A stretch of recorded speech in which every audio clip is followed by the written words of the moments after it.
Halos lahat ng mga kongresista ay sang-ayon sa pagbaba ng VAT. Pero ang inamin sa akin ng Ways and Means Committee, meron mga miyembro ng kabinete na humaharang dahil ayaw nilang mabawasan ang buwis na kinokolekta ng ating gobyerno. Attorney Lian Lebiste, bakit po kayo nagrarally? Ay, attorney. Ako na, attorney, pasensya na. Congressman Lian, bakit po kayo nagrarally sa Liwasan ilang araw na? Yes, ma'am. At kaya ako nandito din para imbitahan kayo at inyong mga manunood sa ating rally na nasa itong araw na. Wow! Ngayong araw. Ang aking mga kababayan mula sa unang distrito ng Batangas ay nagka-camping doon mula last week pa. At kahapon nanggaling tayo sa Kongreso. At ang Kongreso po kasi ay may napakarami ng mga hearings. Pero hindi pa sineschedule ang botohan sa mga iilang mga kinakailangang measures kasama na ang pagbaba ng VAT. Halos lahat ng mga kongresista ay sang-ayon sa pagbaba ng VAT. Pero ang inamin sa akin ng Ways and Means Committee, meron mga miyembro ng kabinete na humaharang dahil ayaw nilang mabawasan ang buwis na kinokolekta ng ating gobyerno. Kaya sa tingin ko... Problema daw kasi Congressman niyan ni Executive Secretary Ralph Recto ay pag binaba daw ang VAT ay lalong lalaki ang deficit. Lalaki ang deficit kung hindi din ibababa ang ayuda. At paborito talaga ng mga politiko ngayon ang ayuda dahil pwede nilang ibigay sa mga leader nila kaysa gumamit ng sarili nilang pera para sa kampanya, ginagamit na lang nila ang buwis na kinokolekta sa taong bayan para sa kanilang purposes sa politika. Grabe naman to. Etong ayuda na ito, mga kababayan, ito ang solusyon nila sa maghihirap ng mga Pilipino dahil it hits two birds with one stone. Ha? Nagiging napapacify yung galit ninyo, pero sa eleksyon, iniisip nyo, okay itong BBM administration, kaya iboboto ko itong kanyang kandidato sa 2028. Nakakagalit nga, no, Mabing, Kong Lian. Kasi mas importante pa sa kanila ang bulsa nila kaysa sa bulsa ng masa na naghihirap na. Diba? Napaka-selfish, nakakahiya kayo. Binoto po kayo ng mamamayang Pilipino para protektahan nyo sila at itaguyod nyo ang tama at italaga naman na pagaanin nyo ang kanilang buhay. Pero ang ginagawa ninyo ano? Ang ginagawa ninyo, ginagamit nyo ang posisyon nyo para magnakaw sa kaban ng bayan. Nagpapasalamat tayo, Mama Bing, na meron isang Kong Lian Lebiste na ang bata-bata, baguhan, walang bahid ng korupsyon, na bago, na siya pa mismo, bata to ha, yung iba dyan, tumanda na, nagkaugat na dyan sa Congress, etong batang to ang tapang-tapang na lumalaban, di ba, Mga Bing? Eto, mahiya kayong bata nito, mahiya nga kayo dyan, lumayas na nga kayo dyan. Magkano ba talaga, Kong Lian, ang mawawala sa gobyerno ni BBM kung matanggal ang excise tax sa gasolina at krudo at ang VAT? Ang sinasabi po nila, 210 billion pesos kung for the rest of this 2026, isususpende ang excise tax at ang VAT. Kung ibaba naman din ang VAT para sa lahat ng mga bilihin, yun po ay nasa total ng 250 billion pesos. At mukhang malaking halaga, pero ang buong budget ay 6.7 trillion. At inamin sa aming huling pagdinig na meron 150 billion in non-essential MOOE ang gobyerno. Wow. Akala ko, ibig sabihin, tatanggalin yung buong non-essential MOOE. Ang sinabi nila, babawasan lang ng 20% ang non-essential MOOE. Ang hilig-hilig nyo talaga sa 20% dyan. Yung 100 billion ay 25% din eh, no? Naging Bombay pala 25 yan. billion. Alam nyo, itong gobyernong ito, sa tanda ko ng ito, ngayon lang talaga nangyari, Congressman Lebiste, itong ayuda style. Palagay mo, ano talagang behind this strategy? Actually, ma'am, ang ayuda ay lumaki nga lang talaga ngayong administrasyon dahil siguro naiisip nila na ito ay way to win the hearts of the Filipino people. But I don't think it's really reflected in the approval ratings. So it's actually quite depressing that we have economic policy that is intended to serve political ends and yet it is not even successfully achieved. What I would like to add, ma'am, it's not only sa ayuda. Marami pang ibang mga benepisyo ang mga opisyal ng gobyerno na pwede nating tanggalin ngayong panahon ng krisis.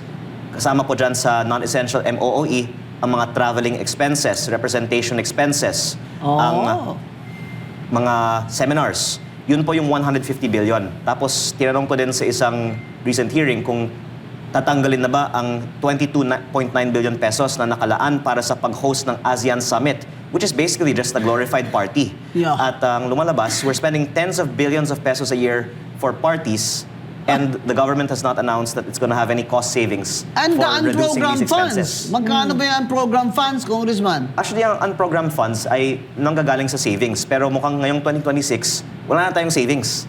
Kaya baka mahihirapan po ang gobyerno, hindi man lang para sa unprogrammed funds, kahit na rin po para sa pagsuspindi ng excise tax. So, as of the taping of our show now, the government has announced that it's suspending the excise tax for LPG and kerosene, pero hindi pa para sa diesel at gasolina. At that's quite surprising para sa amin sa Kongreso kasi ang tagal nang naghihiring tungkol sa suspension ng excise tax, yung pala, yung kerosene at LPG lang ang isuspende. Na gusto naman siguro ng pamahalaan, ang diesel at gasolina din ang isuspende. Pero that, I think, to me, is a sign that we are in serious financial trouble. We don't have savings and we have an unmanageable deficit. And manageable deficit. Executive Secretary Ralph Recto at Secretary Go, ang problema po talaga ay yung pagnanakaw sa kaban ng bayan at paggastos ng maragya, kagaya ng mga travel. May clothing expenses pa yan pag nag-travel abroad At eto, sinasabi ni Congressman Leandro Leviste na hindi naman problema yung mawawala sa gobyerno dahil mapupunta naman sa tao. Hindi po ba, Congressman? Yung tax na hindi nyo makukolekta, mabenepisyo naman sa mga tao. Ano naman masama dyan? Kaysa nakawin nyo na lang yung tax namin. Congressman, what do you think? Gusto nila po kasi makontrol ang mga tao, papilahan, at ang, I guess, system of patronage is their way to ensure ang loyalty ng kanilang mga leaders. At it also creates a culture of mendicancy that is, in the opinion of many, disincentive for us to grow as a nation. Kaya BBM, ang style mo bulok. Ha? Ang style mo bulok. Pero mo itong mga middle class, nagbabayad ng tax, walang ayuda. Naturally, ang mga ayuda napupunta sa very poor. Pero kung tanggalin nyo na lang yung excise tax dyan at tanggalin mo yung VAT dyan sa gasolina at sa diesel, lahat po magbibenepisyo. Kasi itong ayuda nyo na 10,000 dun sa jeepney drivers, ay hanggang kailan lang naman yan. At yung mga fisher folk dun sa amin at sa mga Visayas, fisher folk, kahit sa nabutas, wala na bang ayuda. Pero kung tanggalin nyo na yung excise tax at ang VAT, lahat po tayo makikinabang dahil bababa po ang presyo din ng mga bilihin. At saka Mama Bing, kasi ako, I was researching last night. Kasi there are certain funds na pwede natin gamitin And sana ma-audit din natin to, mga kababayan. Kasi I was reading, nakita ko na dapat sa ganitong problema natin meron tayong oil crisis response fund dapat. Meron tayong emergency fuel fund. Yung oil crisis natin daw, nasa DBM yan, na meron tayong 238 billion. So they were saying na higit na kalahati na nito ay nailabas na para sa fuel subsidiaries. Pero bakit hindi natin maramdaman? Kasi na-secure na rin ng supply, pag-secure ng supply ng kuryente at tulong sa mga OFWs na apektado ng gulo sa Middle East.